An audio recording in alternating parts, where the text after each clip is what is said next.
अरे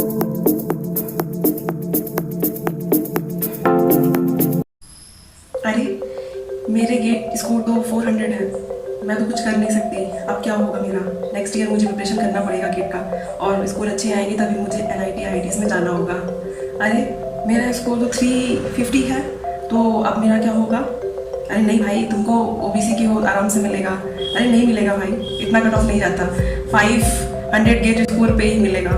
तो ये सारी चीज़ें आज मैं आपको बताने वाली हूँ कि आपको किस स्कोर पे क्या चीज़ मिलने वाली कि नहीं। और सबसे बड़ी मिथ जो होती है लोगों की, मेरे स्टूडेंट्स की, जो मेरी भी एक टाइम पे थी पहले, कि अगर हम लोग गेट स्कोर जो है वो 350 अगर लाते हैं, या फिर 400 लाते हैं, या फिर 450 लाते हैं, ठीक है, तो हम लोग यही सोचते रहते हैं कि हमें कुछ नहीं मिलेगा, हमें नेक्स्ट ईयर फिर से प्रिपरेशन करनी पड़ेगी, जो एकदम गलत है। ठीक है, तो ऐसा नहीं है कि अगर आपका गेट स्कोर कम आया है तो आपको नेक्स्ट ईयर प्रिपरेशन करने की गारंटी ही है कि आपको नेक्स्ट ईयर प्रिपरेशन करना ही करना है, ऐसा फिक्स नहीं है। ठीक है, तो आप अगर आपका पर्सनल चीज़ है कि आपको बहुत ज़्यादा हाई मार्क्स चाहिए तो आप जा सकते हो, लेकिन अगर आपकी मजबूरी है, आपको लगता है कि काश मेरे इतने और स्कोर होते तो मुझे NIT मिल गया होता, IIT मिल गया होता, तो रुकिए, आप बहुत सही सोच रहे हैं। ठीक है, वो आपको अभी मिल सकता है, आपको ज़्यादा मार्क्स की और ज़रूरत नहीं, रुकने की और ज़रूरत नहीं है। ठीक है,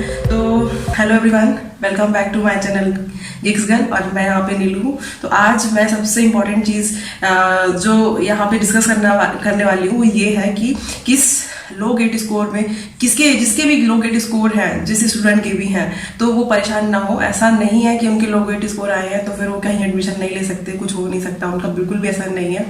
ठीक है, तो सबसे पहले मैं एक चीज़ ये बताना चाहती हूँ कि बहुत सारे लोगों को ये मिथ रहता है, पहला मिथ ये रहता है कि हमें IIT चाहिए, ठीक है, हमें NIT चाहिए।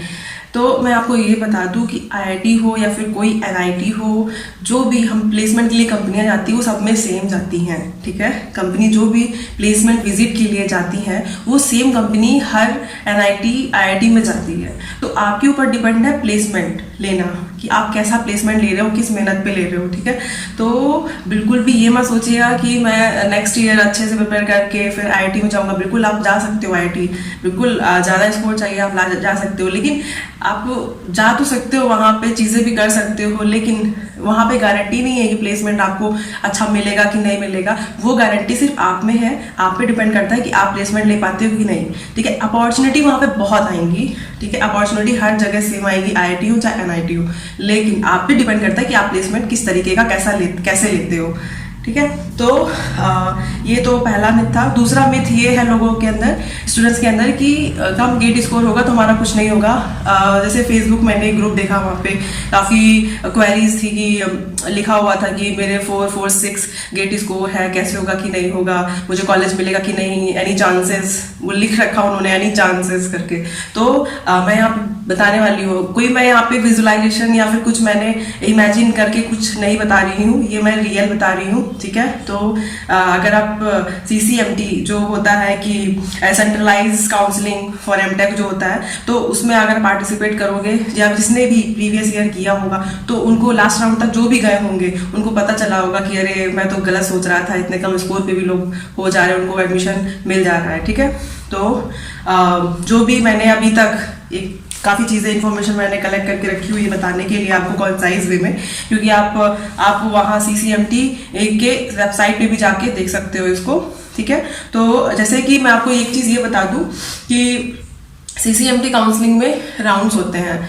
तो पहला राउंड नॉर्मल राउंड्स होते हैं, वो 3 राउंड्स होते हैं, फर्स्ट सेकंड थर्ड। ठीक है, उसके बाद स्पेशल्स राउंड होते हैं, SR राउंड उसको बोलते हैं, और वो 2 होते हैं, SR1 SR2। ठीक है, डिपेंड करता है कितनी सीट भर चुकी हैं, उस हिसाब से ही हमारे राउंड डिसाइड होते जाते हैं आगे के। तो उसके बाद सबसे लास्ट में हमारा स्पॉट राउंड होता है। ठीक है, तो जैसा ऐसा होता है कभी कभी क्या हमेशा ऐसा होता आया है अभी तक कि MTech में एडमिशन लेने के बाद, जैसे कि आप समझ सकते हो एग्जाम सब लोगों ने दिया, ठीक है, उनमें से कुछ की बहुत अच्छी रैंक आती है, तो वो NIT IIT दोनों में अपियर होते हैं काउंसलिंग के लिए, क्यों, लेकिन हाँ उनको कहीं जाना होता है PSU में। मान लीजिए वो PSU में गए तो उनकी सीट खाली हो गई, तो वो IIT की भी खाली हो गई और NIT की भी खाली हो गई। कुछ लोग ऐसे हैं कि जो NIT जो है अपियर हो जाते हैं, लेकिन उनको चांसेस होते हैं कि IIT में जाने के, तो तो फिर वो एनआईटी छोड़ के फिर आईआईटी चले जाते हैं, तो यहाँ भी उनकी सीट एनआईटी में वेकेंट हो गई। तो इस तरीके से जिस तरह से सीट वेकेंट हुई है वैसे वैसे हमारे राउंड बढ़ते जाते हैं और वैसे वैसे कैंडिडेट्स को वो लोग लेते जाते हैं।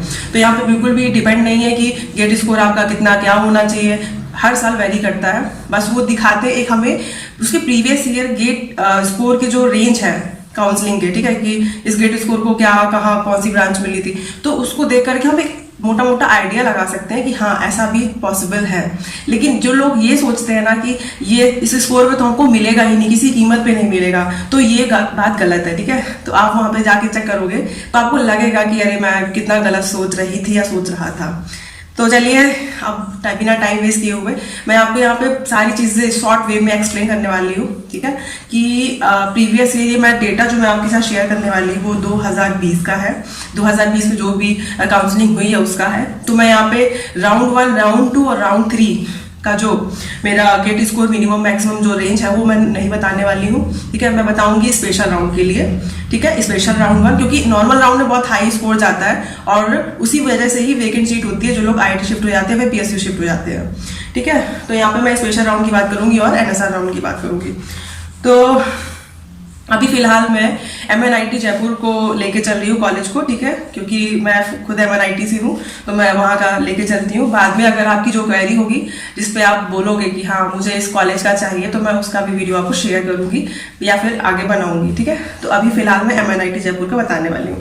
तो MNIT जयपुर में 2 ब्रांचेस हैं। मैं यहाँ पे CSE ब्रांच की बात कर रही हूँ, ठीक है, कंप्यूटर साइंस वालों की बात कर रही हूँ एमटेक में एडमिशन के लिए।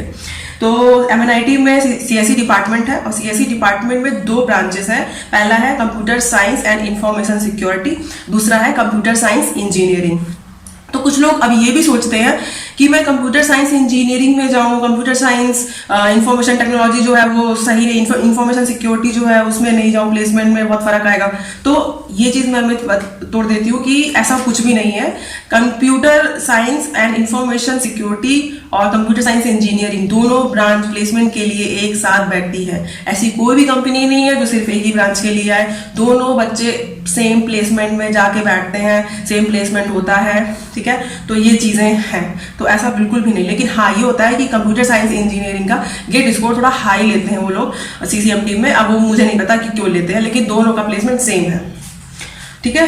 तो इसके लिए अगर मैं CSIS की बात करूं तो मिनिमम गेट स्कोर जो अभी तक वहां का 2020 में था वो कितना था, 477, और मैक्स स्कोर था मेरा नहीं मतलब उस वक्त का, तो वो था 512, ठीक है। तो आप समझ सकते हो कि जिसके भी गेट स्कोर 477 है तो वो एलिजिबल है अपियर होने के लिए CCMT में। उसको चांसेस है कि उसको SR1 SR2 में चांस मिलेगा एडमिशन का, ठीक है। तो बिल्कुल भी आप मतलब ये मत सोचिए, टेंशन हटा दीजिए कि नहीं मिलेगा कुछ कॉलेज। तो आपको MNIT जयपुर मिल सकता है CSE ब्रांच के लिए मैं बात कर रही हूँ यहाँ पे, ठीक है। तो ये चीज अब बात करते हैं EWS जो ब्रांचेस है उनके लिए, सॉरी ब्रांच कैटेगरी है उनके लिए।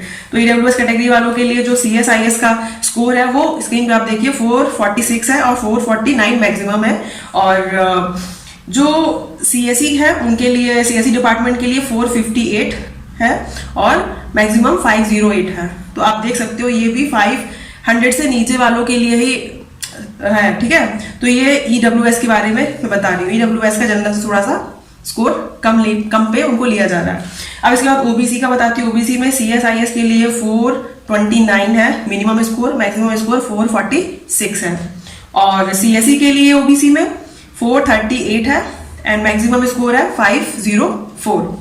उसके बाद SC के लिए 293 है मिनिमम, मैक्सिमम है 328 CSIS के लिए। और CSE के लिए 328 से 341, ठीक है। और ST के लिए जो है CSE है सिर्फ, उसके लिए 297 हमारा मिनिमम रेंज गया है गेट स्कोर का।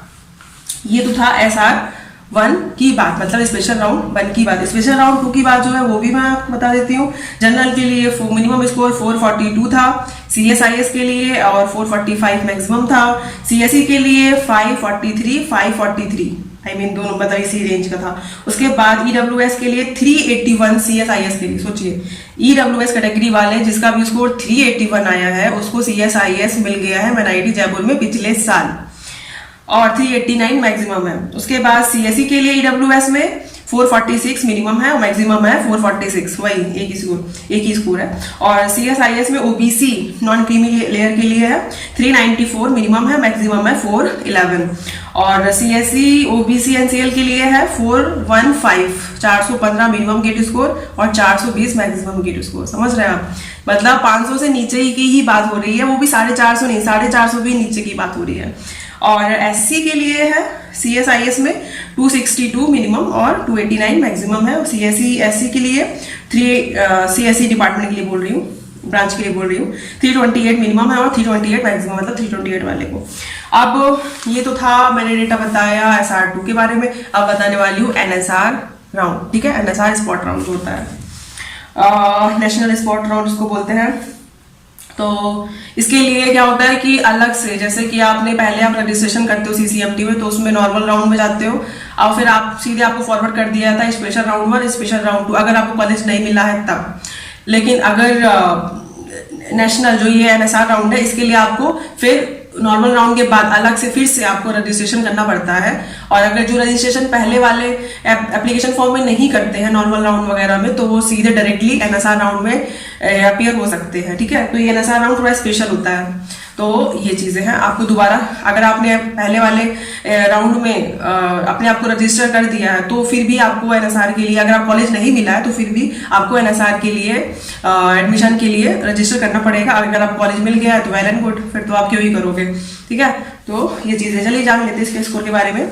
तो यहाँ पे CSE ब्रांच के लिए इसमें जो हाँ पहले मैं एक बता देती हूँ, स्पॉट राउंड का मतलब यही है कि जहां जहां कुछ चीजें वेकेंट सीट बची हुई है उसी को ही भरते हैं। तो कोई गारंटी नहीं रहता कितने स्कोर, हाई भी हो सकते हैं मैक्सिमम और लो भी हो सकते हैं, कैसे भी हो सकते हैं। लेकिन जो नॉर्मल राउंड के थे, नॉर्मल राउंड के बाद फिर स्पेशल राउंड 1, स्पेशल राउंड 2, उसमें हम बोल सकते हैं कि हाँ राउंड 1 में मैक्सिमम वाला स्कोर रहा होगा, फिर राउंड 2 में उससे कम, राउंड 3 में उससे कम, SR1 में भी उससे कम और SR2 में तो सबसे कम। लेकिन NSR राउंड में ऐसा नहीं होता, जैसे सीट वेकेंट होती है और जैसे लोग अप्लाई करते हैं उनको सीट मिलती है अगर वो लकी रहे तो। यहाँ पे CSE जो ओपन कैटेगरी है उनकी बात करी, मिनिमम देखिए 535 गया था।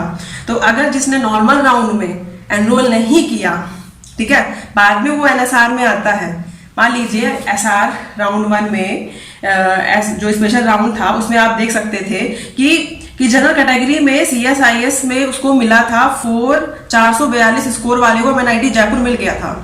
अगर वो वहां पे एनरोल नहीं किया 442 वाला स्कोर वाला, ठीक है, आके वो NSR राउंड के लिए एनरोल कर रहा है, तो आप देख सकते हो कि NSR राउंड में 535 मिनिमम स्कोर गया है, तो उसको कॉलेज नहीं मिलता, ठीक है। अगर हाँ दो सीटें वेकेंट खाली हैं तो मिल सकता था, बट वो लक के ऊपर डिपेंड करता है कितनी खाली है, वेकेंट है सीट, उसी हिसाब से आपको मिलेगा। तो आप यहाँ पे देख सकते हो NSR राउंड में 535 मिनिमम गेट स्कोर गया है और सिर्फ एक ही सीट वेकेंट थी बस, तो एक ही सीट भरी थी। उसके बाद EWS की बात करें तो EWS में किसी ने एनरोल नहीं किया हुआ या फिर कोई सीट थी ही नहीं, मिला ही नहीं किसी को। और फिर OBC की बात करें तो CSIS में मिला है 393 मिनिमम स्कोर था, सिर्फ एक ही स्कोर था 393। और SC SC के लिए तो कुछ डेटा इसमें नहीं है। तो समरी यही थी, ये मैंने अभी जो आपको बताया। तो अब आप वीडियो में थोड़ा सा अगर आप बोलोगे कमेंट सेक्शन में तो मैं और भी कॉलेजेस के बता दूंगी आपको। वैसे आपको ये डेटा जो है वो CCMT वेबसाइट में जाके आराम से मिल जाएगा, आप वहाँ पढ़ सकते हो, देख सकते हो, ब्रांच वाइज देख सकते हो और क्या बोलते हैं हम राउंड वाइज देख सकते हो, कॉलेज वाइज देख सकते हो, वहाँ पे फिल्टर के भी ऑप्शंस होते हैं, वैसे उसको अप्लाई करके आप हर चीज देख सकते हो, ठीक है। और अगर आपको जानना है मुझसे थोड़ा सा कि मैं कौन सा इस वे बताऊँ आपको, तो आप यहाँ भी मुझसे कमेंट सेक्शन में बोल सकते हो, मैं दूसरे कॉलेज के लिए भी ला सकते हो, ठीक है। तो आई होप आपको थोड़ी आपकी टेंशन कम हुई होगी, थोड़ा सा तो मैं थोड़ी सी आपको आपकी हेल्प कर पाई होंगी कि हाँ आप कंफ्यूजन में होंगे, हर जगह लिख रहे होंगे क्वेरी कि हाँ इस पे इतने स्कोर पे मिल रहा है कि नहीं, एनी चांसेस ये वो। तो उससे अच्छा ही है कि आपको मैंने बता दिया है, या फिर आप वेबसाइट पे जाकर देख लीजिए, उसकी लिंक मैं आपको यहाँ डिस्क्रिप्शन बॉक्स में दे दूंगी, ठीक है। तो चलिए चलते हैं और नेक्स्ट वीडियो मिलेंगे, तब तक के लिए हेल्दी रहिए, ठीक है, अच्छे से खाते पीते रहिए, ठीक है। Bye bye.